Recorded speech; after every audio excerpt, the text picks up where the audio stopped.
Hello and welcome to another Bad Comic Review. This time we are looking at Justice League Issue 1. This is the 2018 version of Justice League that followed the Justice League No Justice miniseries, which was terrible. Don't bother reading it. Just go read Total Justice toy tie-in from the 90s. It's kind of the same thing. Now this is the Totality Part 1, written by Scott Snyder with pencils by Jim Chung, Mark Morales on inks, Tomei Moru on colors, and Tom Napolitano on letters, and the group editor was Marie Javins with editor Rebecca Taylor. Starts off kind of slow. We've got this thing called the Totality that's barreling through the time stream, I guess. We see DC 1 million characters and the Overmonitor seeing it 85,000 years ago, and then 5,000 years from now, Commandy and Dr. Canis are seeing it. And then in the modern era, we have Hera, the High Father, Ganthet, and Phantom Stranger, and some other guy watching it barrel through space, but they're not going to do anything. Then we go to Washington, D.C., where the newly reformed Hall of Justice, which looks a lot like the train station in Cincinnati, Ohio, is sitting gleaming like a shining pillar of something. I don't know why it's in DC. That's a strange place for it. But then there's something about special doorknobs and whatnot. And then we go over to the Justice League, who are dealing with different tribes of mutated Neanderthals. We've got some senseless, censored swearing, which is always try-hard and boring. And everybody's kind of linked together mentally through the Martian Manhunter as they fight to save the planet. And something is altering the planet. That's when they realize that this was all purposely designed to move the Earth. They apparently blow up the moon.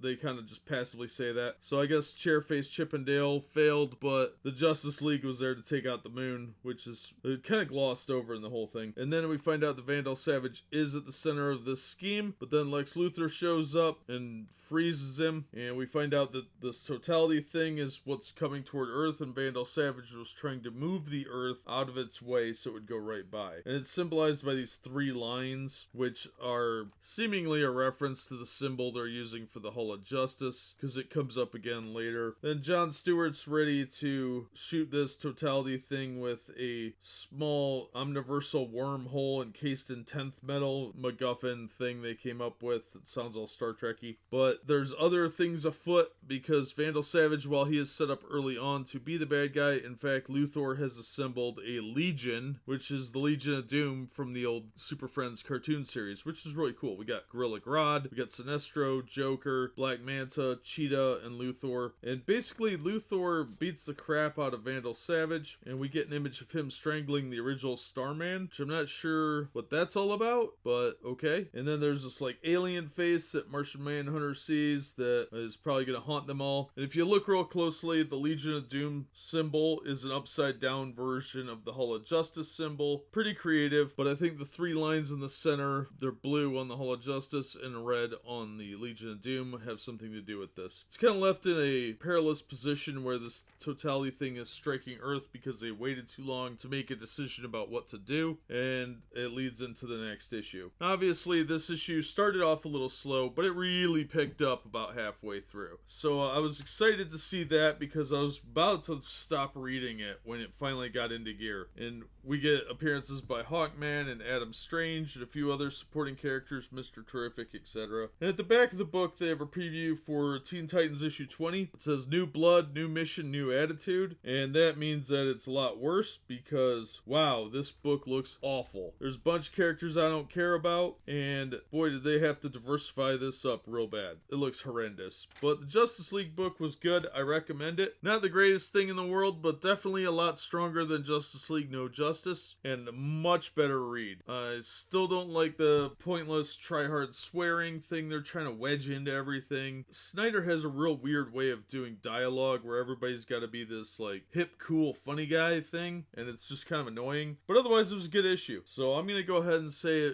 I'd recommend it. And if you really like the Justice League, it's pretty good. But we'll see how issue 2 plays out. Hopefully it's good. But that'll do it for this one. As always, thank you so much for listening and supporting the channel. If you like what we do here, be sure and hit like and consider subscribing. And we hope to see you on the next one.